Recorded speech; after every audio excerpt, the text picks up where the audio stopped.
नमस्कार. कालच्या एपिसोडमध्ये मी तुम्हाला सांगितले की मी देवभूमी केदारनाथ इथे पाऊल ठेवले. त्यानंतरचा पुढचा प्रवास या एपिसोडमध्ये मी तुम्हाला सांगणार आहे. मी थोडंसं 10 आणि 15 मिनटाचेच व्हिडिओ बनवत आहे, कारण ते तुम्हाला पण बघायला आणि ऐकायला कंटाळवाणे होऊ नयेत म्हणून. तिथे पाऊल ठेवल्यानंतर हुडहुडी भरणं, काकडणं या सगळ्यांचा एक संगम होता. त्या थंडीचं मी वर्णन करूच शकत नाही. ज्यांनी माझे व्हिडिओ जे पुढचे व्हिडिओ मी तिथल्या रेकॉर्डिंगचे बघतील त्यावेळेला माझ्या श्वासातला दम, मला बोलताना लागणारा दम यावरून तिथली थंडी तुमच्या सगळ्यांच्या लक्षात येईल. आता इथे मी तुम्हाला महत्त्वाची माहिती देते आहे.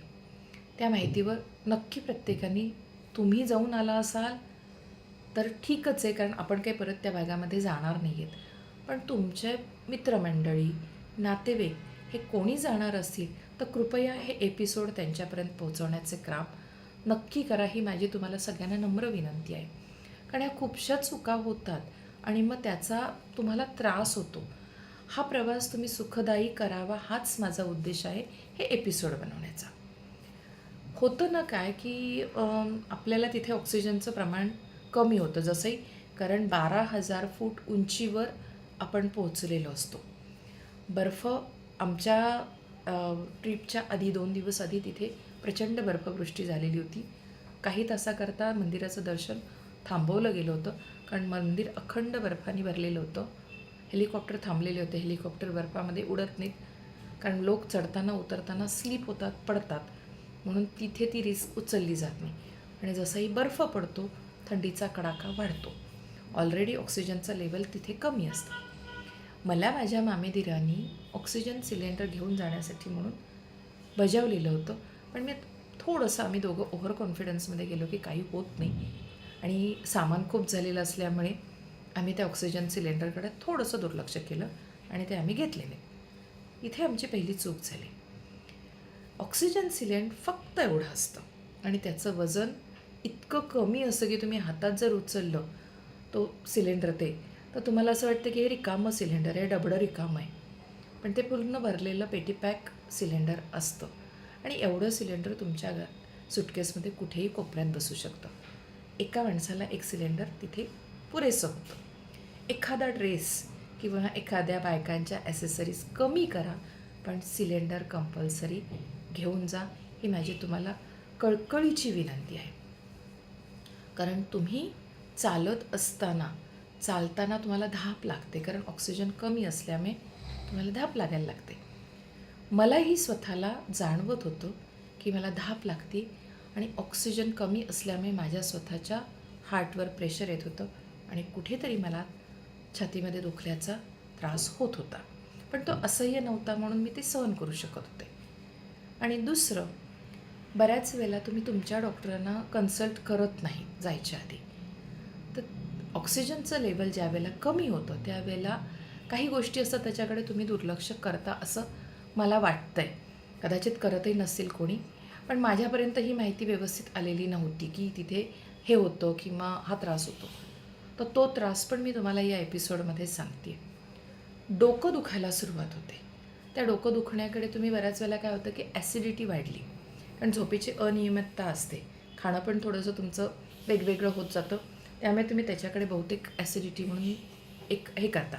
तर तसं नाही आहे. ऑक्सिजनचं प्रमाण ज्यावेळेला कमी होतं त्यावेळेला मेंदूला व्यवस्थित रक्तपुरवठा न होण्यामुळे तुमचं डोकं दुखायला लागतं, प्रचंड डोकं दुखतं, चक्कर यायला लागते. चक्करचं पण तुम्ही ॲसिडिटीकडेच लक्ष देता, कारण मला ह्या 2 गोष्टी होत होत्या, पण माझं खरंच त्याकडे लक्ष गेलं नाही. आणि असं झालं होतं की आम्ही दोघीच बायका असल्यामुळे आम्ही दोघीच होतो. पुरुष असले तर आपण थोडंसं रिलॅक्स असतो, नाही बाबा आपल्याला दोघींना एकमेकीला सांभाळून जायचं आहे, पुरुष येईपर्यंत ॲटलिस्ट आपण व्यवस्थित राहायला पाहिजे, म्हणून या 2 गोष्टीकडे मी थोडी दुर्लक्ष करत होते. पण मला मधून जाणवत होतं की मला सरकन फिरतं आहे आणि डोकं माझं दुखायला लागलं आहे. मग असं मला वाटलं की रात्री माझं पण नीट जेवण नाही झालेलं, मे बी असू शकेल, म्हणून मी दुर्लक्ष केलं. पण तुम्ही कोणी दुर्लक्ष करू नका. ह्या 2 गोष्टी असतील तर इथे येण्याच्या आधीच डॉक्टरांना विचारून घेऊन, तुम्हाला ऑक्सिजनचं सिलेंडर तुम्ही आणलं तर ह्या तुम्हाला त्रास होणार नाही. पण तेवढं करूनही जर डोकं दुखत असेल तर त्याच्यासाठी खास गोळ्या असतात. त्याचं नाव मी नाही सांगणार, मला माहिती आहे, पण मी सांगणार नाही. तुम्ही तुमच्या डॉक्टरांना विचारून त्या गोळ्याबरोबर कॅरी करा. थंड हवेच्या ठिकाणी ऑक्सिजन लेवल कमी असेल तर एक ठराविक गोळ्या तुम्हाला दिल्या जातात, त्या गोळ्या तुम्हाला घ्याव्या लागतील. तर हे महत्त्वाचं मी तुम्हाला मुद्दाम सांगते आहे. हा व्हिडिओ कंपल्सरी, हे 2-3 केदारनाथचे व्हिडिओ आपापल्या रिलेटिव्सकडे, फ्रेंड सर्कलकडे आवर्जून पाठवा. त्यानंतर अजून एक माझी झालेली चूक, व्हिडिओ काढायचं वेड. व्हिडिओ काढले पाहिजे पण न बोलता. हे मात्र तुम्ही सगळ्यांनी लक्षात ठेवा. व्हिडिओ काढा. माझं काय झालं की हे कुठलं ठिकाण आहे, हे काय आहे, हे मी बोलत बोलत व्हिडिओ काढत होते. त्यामुळे मला दम म्हणजे धाप लागत होती. ही माझ्या व्हिडिओमधून प्रत्येकाला कळत होती. म्हणजे सगळेजण म्हणत होते की तुला केवढा दम लागतो आहे, तुझ्या बोलण्यामध्ये लक्षात येते की तुला ओढावा लागतो आहे आवाज. त्यामुळे कोणीही व्हिडिओ काढणं थांबवू नका, व्हिडिओ काढा, कारण ही आपली लाईफटाईम मेमरी आहे. पण तुम्हाला जे काही सांगायचं आहे ते नंतर तुम्ही परत रेकॉर्ड करून त्याच्यामध्ये एडिट करून करू शकता. पण तिथे बोलून तुमची एनर्जी वेस्ट करू नका, जी की मी केली. असे आम्ही बाहेर पडलो आणि मी व्हिडिओ काढायला सुरुवात केली. सुरुवातीला तिथून बाहेर पडल्यानंतर साधारण हेलिपॅडपासून 2.5 किलोमीटर अंतरापर्यंत मंदिर आहे. पण एक वास्तुशिल्पाचा कमाल म्हणायला पाहिजे, हेलिपॅडपासून तुम्हाला मंदिराचं कळस देखील दिसत नाही, तो झेंडा पण दिसत नाही. म्हणजे मंदिर कुठे हेच कळत नाही. शेवटी मी विचारलं तिथल्या की भैया मंदिर कहाँ है? तो म्हणला आप सीधे सीधे चलो माताजी, कहीं भी आपको जाना नहीं, ये ब्रिज से चले जाओ और आगे आपको ओम दिखेगा, उसके आगे आप मंदिर है. आणि खरं आहे, म्हणजे तुम्हाला चुकायची भीती नाही आहे. पण फक्त गर्दी असेल तर मात्र तुम्हाला तुमच्याबरोबर जो कोणी असेल त्या दोघांनी एकमेकाला धरून व्यवस्थित गेलं पाहिजे. बऱ्यापैकी गर्दी होती, खूप नव्हती की म्हणजे आम्ही चुकूत अशी गर्दी नव्हती. पण दुसरा प्रॉब्लेम तिथे येतो ना काय, तिथे नेटवर्कचा प्रचंड प्रॉब्लेम आहे. म्हणजे कधी जिओचं चालतं, कधी एअरटेलचं चालतं. मला हे माहिती होतं म्हणून मी 2 फोन कॅरी केले होते, दोन्हीमध्ये 2 वेगवेगळे सिम टाकले होते. पण ते कधी कुठलं नेटवर्क असेल हे आपल्याला कळू शकत नाही. तर त्याच्यामुळे मग आम्ही एकमेकीला असं सांगितलं होतं की एकमेकीला सोडून एकही सेकंद इकडे तिकडे हालायचं नाही. कुठे जायचं तर अगदी हातात हात धरूनच आपण जायचं. त्यामुळे आम्ही आपल्या हळूहळू चालत पुढे गेलो. मोठा ओम आहे, छान अगदी प्रसन्न वाटतं. तिथे गेल्यानंतर आम्ही त्या ओमजवळ थोडा वेळ थांबलो, कारण दम लागत होता. थोडा आम्ही विश्रांती घेतली. हलकासा वर कळस दिसायला सुरुवात झाली. मनाला छान वाटलं. चढत आम्ही निघालो होतो. तिथपर्यंत तुम्हाला बघण्यासारखं काही नाही, फक्त तुम्हाला निसर्ग सौंदर्य डोळ्यात साठवायचं आहे. दोन्ही बाजूनी हॉटेल्स आणि दुकाने, देवाच्या प्रसादाची दुकाने लागलेली आहेत. उजव्या आणि डाव्या बाजूला छोटे छोटे लोकांनी होमस्टे करून ठेवलेले आहेत ते आहेत.